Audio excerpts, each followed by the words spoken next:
On May 20th, 2013, 2 letters were sent out to Barack Obama and New York City Mayor Michael Bloomberg. And let me tell you, this was no fan mail. These letters were coated in ricin, which, if you've ever seen Breaking Bad, you know is extremely dangerous. Ricin. It's an extremely effective poison. It's toxic in small doses, also fairly easy to overlook during an autopsy. The letters read, "You will have to kill me and my whole family before you get my guns.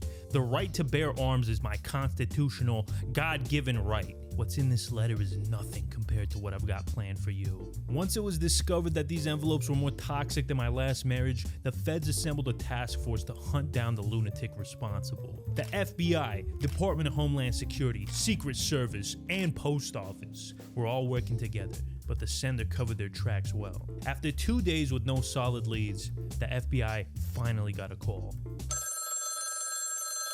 It was a woman named Shannon Richardson, an actress who you'll probably recognize from her role as female zombie number 117 on The Walking Dead. She told the feds that she was calling because of her husband Nathan's concerning search history. He was Googling stuff like, how to send ricin in the mail without getting caught. It's a bit on the nose. She also said she found a bunch of ricin in the fridge next to the pesto. This sounded too good to be true. But f*** it, they didn't have any other leads. So within a few hours, the feds were busting down Nathan Richardson's door, and he was arrested for attempting to poison the President of the United States. Much to the surprise of Nathan's friends and family. But you know who wasn't surprised? Shannon. Sharon Rogers Guest Richardson of New Boston, Texas, that's just east of Dallas, originally called the FBI claiming it was her husband Nathan who sent the letters. Those letters turned up May 13th, but NBC now says after investigating, officials say she allegedly sent the letters. As for a motive, WNBC producer Shimon Prokupez tweets, "Bitches be crazy." Turns out the two of them were in the middle of a nasty divorce, and Shannon wanted to make sure she got everything. And, you know, divorce lawyers can be expensive, so she went down the framing her husband for political assassination route instead, which was much cheaper. Or at least it would have been if she never got caught. Now, this may sound like an absolutely batshit insane story, and it is. But this isn't even the main focus of this video, because believe it or not, just 1 month before this event, a very similar situation happened that was even crazier, but not as crazy as the insane deal that this video sponsor Scentbird is offering right now. Scentbird is a fragrance subscription service that sends scrumptious scents directly to your door for just $17. Let's see what they sent me this month. All right, let's see what we got here. Okay, we got the Gucci Guilty Pour Homme. Let's see. I'm gonna put this one straight on the neck. Ooh. I smell like a man. You know, this scent kind of reminds me of my dad before he went out to get milk and never came back when I was 4. Next one we got here is Mercedes-Benz for men. All right, let me just... Ooh. Damn, that really smells like a brand new Mercedes-Benz. Now, I'm gonna be honest, I will not be wearing this one because I drive an Audi, so I wouldn't be caught dead smelling like a Mercedes, but if you're into that, it is a very good scent. Last but not least, we got that Versace, bro, that classy stuff. I'm spraying this one right on my watch, bro, on my Casio watch, make it look more expensive. Ooh, that's very clean, very floral. That's the type of scent that if you go to the bank and there's a lady bank teller, she'll definitely ask you what you're wearing. And then she'll lose all interest once she sees your bank account. Now, the cool thing about Scentbird is you get a 30-day supply of these guys that you can try out before committing to a full-size bottle. And you can cancel anytime with no hassle. So scan my QR code and use code Dantavius2 for 55% off your first month of Scentbird. Okay, now, where were we? Oh yeah, let's back up 1 month before the Shannon Richardson fiasco.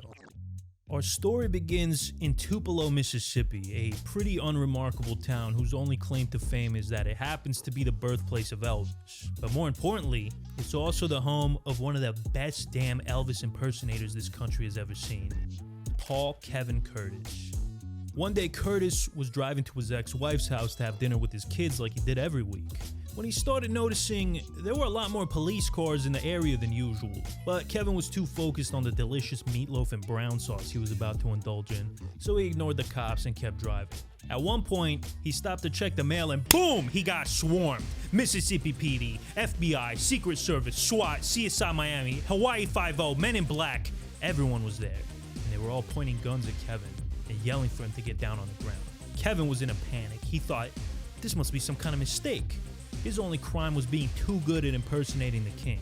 Or maybe he was too good, and they considered it identity theft. Honestly, Kevin had a long history of getting in trouble with the law, but never anything this bad. So what was this all about? Well, just like in the beginning of the video, a letter containing ricin was sent to Barack Obama, as well as 2 other public officials. And guys, I really have to stress just how dangerous ricin can be. When you're first exposed to it, the symptoms aren't too bad. Your skin gets a little irritated, and later you'll start having diarrhea and vomiting. Nothing too major. But after just a few hours, the really bad stuff starts. Seizures, kidney failure, respiratory failure. And after about 2 days of agony, you fucking die. It's said that just 1 speck of pure ricin the size of a grain of salt is enough to kill. Oh, and there's no antidote. So it's no surprise that the feds were taking this so seriously, and our boy Kevin was the prime suspect. But how did they land on him out of all people? Well, the first clue was written on the letter itself. No one wanted to listen to me before.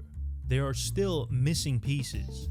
Maybe I have your attention now, even if that means someone must die. This must stop. To see a wrong and not expose it is to become a silent partner to its continuance. I am KC, and I approve this message. Now here's the thing, Kevin was very active in the conspiracy theorist community, and he had a long history of writing angry letters to politicians, which he always ended with the phrase, I am KC and I approve this message.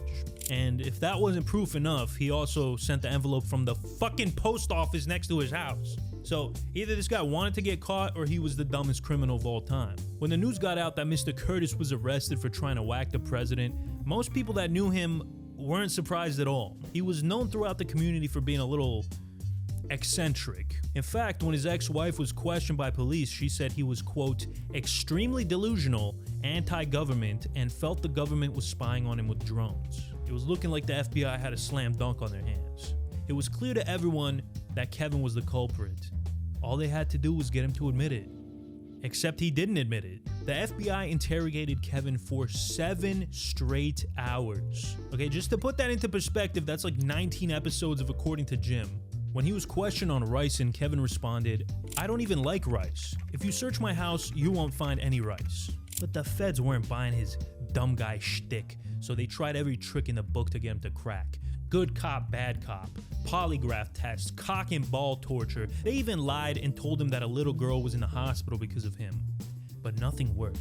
This man was uncrackable. Meanwhile, investigators were searching every square inch of his home. Turns out Kevin was not lying. There was not a single grain of rice in the entire house. Nor was there any ricin. All of a sudden, this slam dunk was starting to look like an airball. But if Kevin didn't do this, who did? Whoever it was, they were clearly trying to frame him, so the interrogators asked him one final question. Kevin, do you have any enemies? He didn't even need to think about it. He replied right away. Just one. Everett Dutschke. Who the hell is Everett Dutschke? Well, it depends on who you ask. To some, he was a genius. To others, a weirdo. But to Kevin Curtis, he might as well have been the devil himself.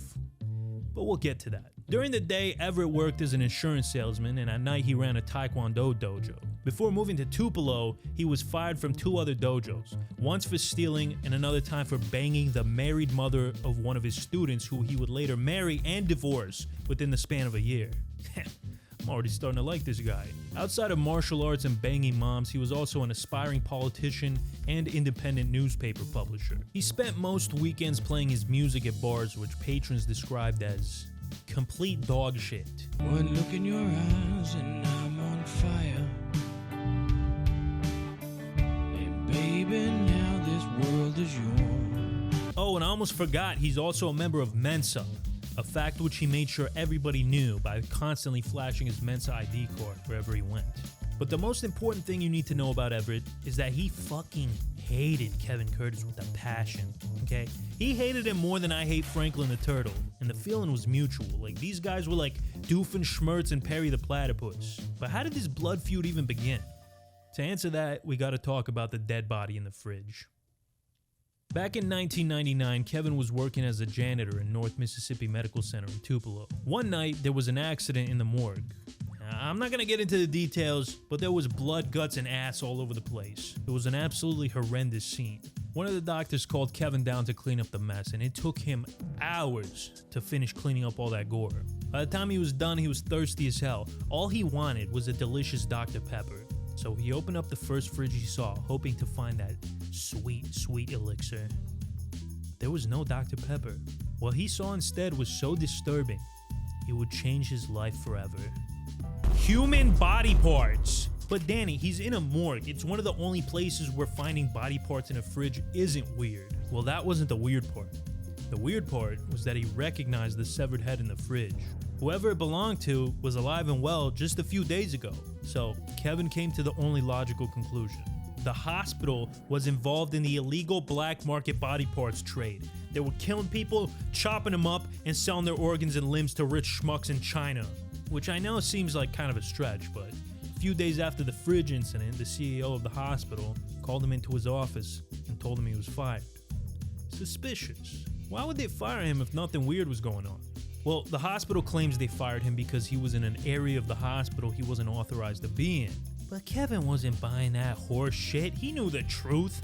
They fired him because he figured out their little scheme. They were killing people and selling their organs. Now, I think it's fair to mention that Kevin also suffers from bipolar disorder, so it's hard to say if that played a role in his thinking. Either way, after the fridge incident, Kevin's life went into a complete downward spiral. He had stumbled upon a QAnon-level conspiracy, and he had to tell literally everyone what he knew, whether they liked it or not. He started alienating his friends and family because he wouldn't talk about anything else. His obsession would even spill over into his Elvis performances. During one of his gigs, Kevin ended the show with a 23-minute-long rant about the Tupelo Hospital and their secret organ harvesting project. But the audience was not having it, and he got booed off stage. And can you blame him? These people came to see the king. If they wanted to see a mentally ill man rant after a concert, they would have went to see Kanye. Kevin was now blacklisted from the Elvis scene. He couldn't hold down a job, his friends stopped talking to him, and his wife and children were terrified to be around him. Especially after he was arrested a total of 23 times for things like public intoxication, assault, cyberstalking, and emulating Nintendo games. And if that wasn't bad enough, in a Kafka-esque twist, his car exploded, which set his house on fire along with all of his possessions. Kevin's ex-wife Laura claimed that this was due to a shitty battery, but he was convinced somebody was trying to shut him up for spreading too much knowledge. This was the breaking point for his marriage. Laura could not handle the insanity anymore, so she divorced Kevin, took the kids, and left. Now, I've been in a very similar situation, and in my experience, when you hit this point, you have two options. One, acknowledge your shortcomings, go to therapy, get on medication, try to get your life back together. Or two, double down. Kevin decided to go with option two. He spent the next few years doing everything in his power to expose the global organ trafficking trade. He had 3 MySpace pages where he schizo posted from morning till night, and he always signed off with the signature, "I am KC and I approve this message." When he wasn't doing that, he was sending letters to politicians pleading with them to investigate the Tupelo Hospital. He even wrote a novel called Missing Pieces based on his experience, which, if you remember, was actually referenced in the Ricin letter. Kevin was desperate to make his voice heard, but no one was listening. At one point, he figured his best bet was to try to get his story on the news. If he could do that, then everybody would know the truth, and something would finally get done. So he reached out to every news outlet in the country, but none of them were willing to talk about it. That's when he came across a local independent newspaper that claimed they would, quote, print any story in Northeast Mississippi, no matter how big or small or controversial. This was exactly what he needed.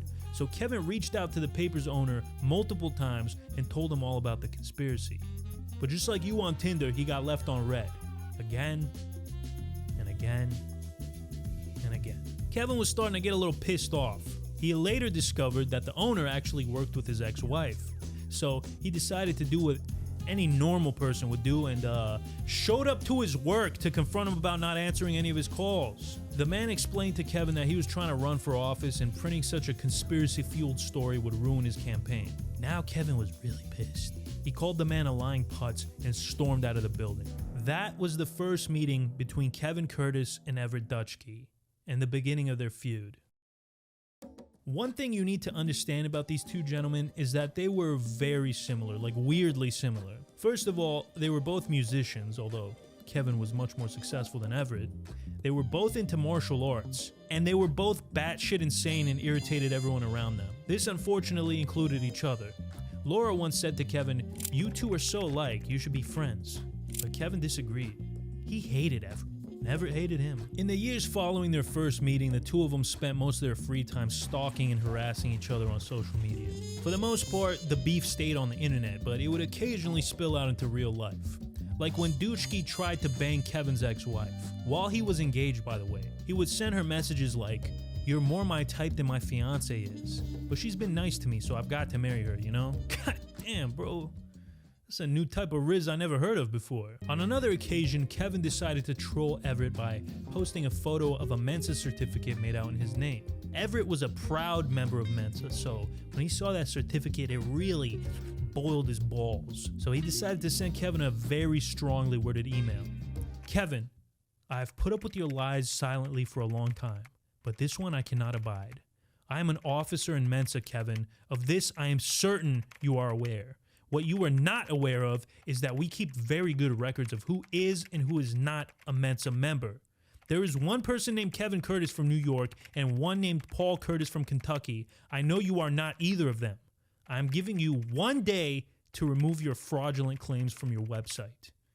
By the way, Kevin, you cannot be both a genius and retarded at the same time. This claim is no laughing matter. This is a serious fraud. 1 day is all you have, Kevin. Just 1 day." But Kevin wasn't one to give in to threats. The post stayed up.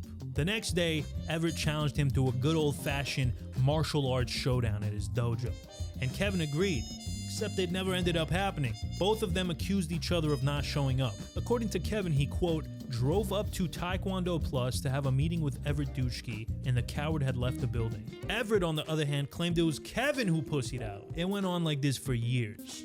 By now, it should be clear why Kevin didn't hesitate when the FBI asked him if he had any enemies. Fast forward to April 23rd, 2013. Curtis was released from jail after just 6 days. The FBI now had their sights on a new target. On Tuesday, prosecutors dropped charges against Kevin Curtis, an Elvis impersonator and acquaintance of Dutschke. The two have been in a Twitter and YouTube war since 2007, and at a court hearing, the attorney for Curtis pointed the finger at Dutschke. For several days, agents searched his home and karate studio. They aren't saying what, if any, evidence they found, but neighbors seem pleased Dutschke is in custody. So while Kevin was going out doing interviews and going on talk shows, Everett was under 25-hour surveillance by the feds. But this wasn't going to be easy for them. After all, this guy was a big-brain Mensa genius. Surely he would have covered his tracks well, right? Right? No, not at all. Our boy Everett started fucking up almost immediately. On the first night of the investigation, they saw him throw a garbage bag into a dumpster near his dojo. When they searched the dumpster, they found a coffee grinder, latex gloves, and a surgical mask, all of which tested positive for ricin. His browsing history also brought up some disturbing things. First of all, he wasn't subscribed to Dantavius. Secondly, he downloaded an ebook titled Standard Operating Procedure for Ricin, and he bought 100 castor beans off of eBay, which is the main ingredient used to make the poison. There was no more doubt about it. Dutschke sent the letters. 4 days after Kevin Curtis's release, Everett was arrested for attempted assassination and framing an innocent man. When it came time for the trial, it was just as much of a shit show as the rest of Everett's life. 2 public defenders asked to withdraw from his case because he was so difficult to work with, which proved to be true when this man just could not keep his story straight to save his life. At first, he simply said he did not do it and had no idea who did it. Yesterday, during Kevin Curtis, the ricin mailer, during his pre-trial hearing, his attorney accused me of being the one that sent out the ricin letters instead of him. I don't have anything at all to do with this. I don't hardly know the guy. In fact, we've only met on 2 occasions. I don't know him very well at all. I don't know anything about this. Eventually, his lawyer was finally able to convince him to plead guilty, which he did, but he also said the ricin was just fertilizer and posed no threat to anybody's life, which was actually true. Remember, there were 3 letters total, one for Obama, one for a Mississippi Senator John Wicker, and another for a judge named Sadie Holland, who just happened to be the mother of John Holland, Everett's political rival who he ran a smear campaign against. Sadie was a frail 80-year-old woman, and unlike the other 2 letters, hers actually reached her. She opened it up and noticed that there was a strange powder inside, and no joke, she actually sniffed the unknown substance to try to get an idea of what it was. Unfortunately for her, it was not cocaine. But fortunately, it was the weakest, most pathetic ricin ever produced. It wasn't even enough to give her a stomachache, let alone kill her. At one point, Dutschke reportedly told the presiding judge he was so confident there was no evidence against him, he'd take the substance in the letters, put it all in a peanut butter and jelly sandwich, and eat it. A few weeks later, Everett changed his story again. He recanted his guilty plea and tried to pull an Uno reverse card and claimed that it was actually Kevin who framed him, and that the federal government was helping him do it by planting evidence in the dumpster. James Everett Dutschke originally pled guilty to sending the tainted letters. He was to be sentenced today, but that sentencing has been pushed back. When the judge rejected his request to change his plea, he tried to frame Kevin again from jail.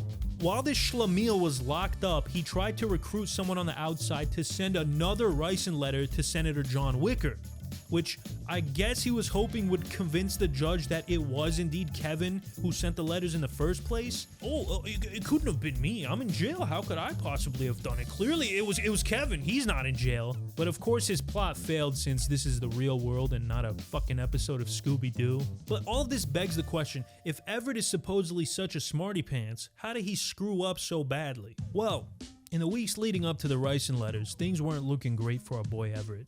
First of all, he lost his bid for Congress by a whopping 27-68, probably because his entire campaign was based on calling his opponent Steve Holland a gay communist who was friends with the 9/11 hijackers. Then, when he lost, he claimed the election was stolen. Not too long after that, Everett was arrested for groping 3 teenage girls at his dojo, allegedly. When Kevin found out about this, he was thrilled. Not that the 3 girls were groped, but that his arch nemesis was finally getting what was coming to him. He took every opportunity to humiliate Everett even more. At first, he just left taunting comments on Everett's YouTube videos. Like this one, for example. On one of Everett's videos titled "Dogs Are Good People," Kevin commented, "I like dogs. The worst thing about going to prison is no dogs allowed. I am KC and I approve this message." But then he decided to take it a step further. Kevin wanted to make sure that everybody in Tupelo knew that Everett Dutschke was a kid diddler. So he started spamming Facebook with articles talking about the groping incident. This was the last straw. When Everett got out on bail, he started concocting the scheme to get Kevin thrown in prison. Because here's the thing, Everett knew he was going to prison for a long time. His lawyers basically told him as much, and his case was definitely not helped by the fact that he had a song called "Too Young," where he basically admitted to being a pedo. You were too young, I should have known better. It's just that baby face of yours. Now that the guy had nothing left to lose, the only thing that would bring Everett comfort was knowing that his arch enemy was behind bars as well. So his burning hatred probably kept him from thinking straight, and that's why he made so many rookie mistakes. At least that's one theory.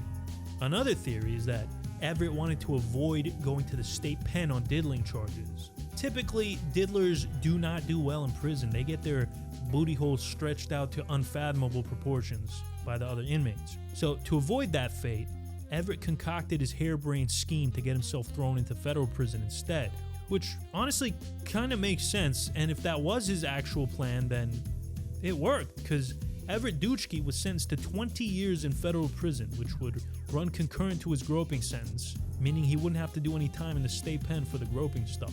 He's set to be released in 2039, so be warned if you plan on making an enemy of this man. Kevin partially reconstructed his life after this. He started performing again, and he's still a passionate advocate for the illegal organ trade theory, which in today's day and age, I'm honestly surprised hasn't taken off yet. George Bush hates white people.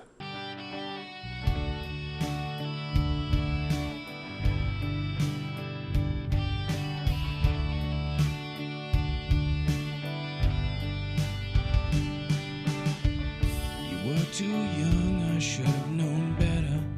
Thank you again to Scentbird for sponsoring this video. Check out the links below.